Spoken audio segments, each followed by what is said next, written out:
தமிழ்நாட்டு மக்களின் மனதை பதபதைக்க வைத்த கவின் கொலை வழக்கில் கொலையாளியான சுர்ஜித்துடைய தாயார இப்ப கைது பண்ணியிருக்காங்க. சிபிசிஐடி கைது செய்திருக்காங்க. இதுக்கு முதலமைச்சர் ஜோசப் விஜய் அவர்களுக்கு ஒரு பெரிய வாழ்த்துக்கள சொல்லணும். ஆக்சுவலா இது முன்னாடியே சார்ஜ் ஷீட்ல இருக்கு, பிளான் இருக்கு. சிபிசிஐடி தமிழ்நாட்டு போலீஸ் பொறுத்தவரைக்கும் சாதாரண ஆட்களே கிடையாது. பயங்கரமா வேலை செய்வாங்க.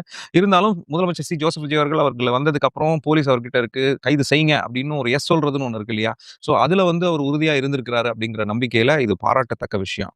அதே மாதிரி இந்த பிரச்சனையோட அடுத்த கட்டம் என்ன அப்படின்னு நம்ம யோசிக்கணும்னா, நீண்ட நாளாக மக்கள் கேட்டுக்கொண்டிருப்பது. திமுக ஆட்சியில் அவர்கள் செய்ய முயற்சித்தாங்களா? இல்லையா? அதுக்கான நடவடிக்கை என்ன நடந்திருக்கு? அப்படிங்கிறது நமக்கு நெறைய கையெழுத்து இயக்கங்கள்லாம் நடந்தது. ஆணவ கொலைக்கு எதிரான சிறப்பு சட்டம் எப்பொழுது நிறைவேற்றப்படும்? ஜேம்ஸ் வசந்தன் அவர்களோட ஒரு பேட்டியில ஒரு இளைஞர் விஜய் அண்ணன் அவர்களுக்கு ஆதரவா பேசும்போது, திமுக ஆட்சியில இன்னும் ஆணவ கொலைக்கு எதிரான சட்டமே நிறைவேற்றலையே அப்படின்னு விஜய் அண்ணனுடைய சார்பா அவர் நின்னு, அவர் மாற்றத்தை உருவாக்குவார்ன்னு அந்த இளைஞர் பேசும்போது, ரொம்ப தெளிவா ஜேம்ஸ் வசந்தன் அவர்கள் சொன்னாரு. அத பத்தி விஜய் அண்ணன் பேசக்கூடாது. ஏன்னா அவர் அ ஜாதி ஓட்டுக்காகத்தான் அத பத்தி பேசாம இருக்காரு அப்படின்னு சொல்லுவாங்க. இன்னும் மௌனமாக இந்த விஷயத்துல நம்ம இருந்தோம் அப்படின்னா, அந்த வாதம் திரும்ப திரும்ப வைக்கப்படும்.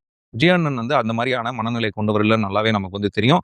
அமைச்சர் வன்னியரசு அவர்கள் கண்டிப்பா இத பத்தின ஒரு செயல்பாட்டுக்குள்ள இறங்குவோம். இந்த சட்டத்தை ஏற்றுவோம் அப்படிங்கிற ஒரு முயற்சியில இருக்கிறதாவும் அவர் கருத்து சொன்னார். ஆனால் ஜூலை 27, 2025 கவின் கொலை செய்யப்பட்டார். ஓராண்டு வரப்போகிறது. அடுத்து ஜூலை 27 வருவதற்குள் இந்த சட்டம் நிறைவேற்றப்படுமா? இந்த சட்டம் செயல்பாட்டுக்கு வருமா? இந்த சிறப்பு சட்டம் மிக மிக அவசியம். தமிழ்நாட்டில் இத நாம் செய்தோம் என்றால், இந்தியாவுக்கே நாம் முன்னுதாரணமாக இருக்க வாய்ப்பு இருக்கு.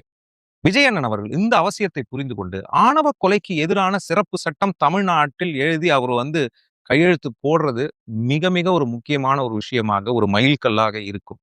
நீங்க என்ன நினைக்கிறீங்க? இது குறித்து நாம் பரவலாக மக்கள்கிட்டயும், அமைப்பாளர்கள்கிட்டயும் பேச வேண்டாமா?